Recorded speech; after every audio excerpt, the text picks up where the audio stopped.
So when you're doing the dumbbell front squat, you're gonna go ahead and put the dumbbells up in a racked position. Having front-loaded weight when you're doing a front squat actually helps you counterbalance for your squat, and it helps load the weight into your quads. So you're gonna wanna make sure your heels, you have 2 points in your heels, 2 points in the balls of your both feet, and then you're gonna go ahead and drop your hips down and try to drop your hips in between your heels or in between the mid part of your foot as you come down in that front squat. You're gonna go down to your capacity, your functional range of movement. So some of you, that's gonna be a much shorter range. Some of you, you're gonna be able to do the proverbial A to G or ass to grass or getting your butt all the way down super deep.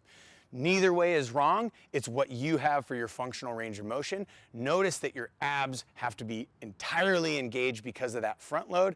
And then you're going to go ahead and press up, keeping your chest proud. So at no point do you want to collapse your chest or round your shoulders to help get you further down. You're going to want to keep your chest proud, shoulders down and back as you go down and as you come up in that dumbbell front squat. So for the dumbbell front squat regression, the first thing that you're gonna wanna do is remove the load or really reduce the load.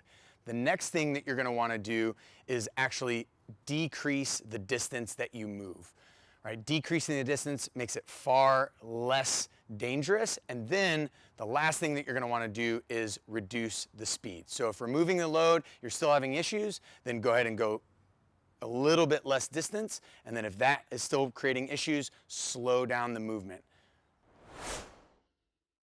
So for the dumbbell front squat progression, if you already have load, then the first thing that you're gonna wanna do to make it more difficult, to make it more challenging, is add speed. And what that's going to do is gonna create far more power output. The next thing that you're gonna wanna do is add distance. So if you're going 90 degrees or thighs parallel to the ground, now try to drop a little bit deeper in quality form. If you can keep quality form in both of those additions and progressions, then you're gonna add load, add weight.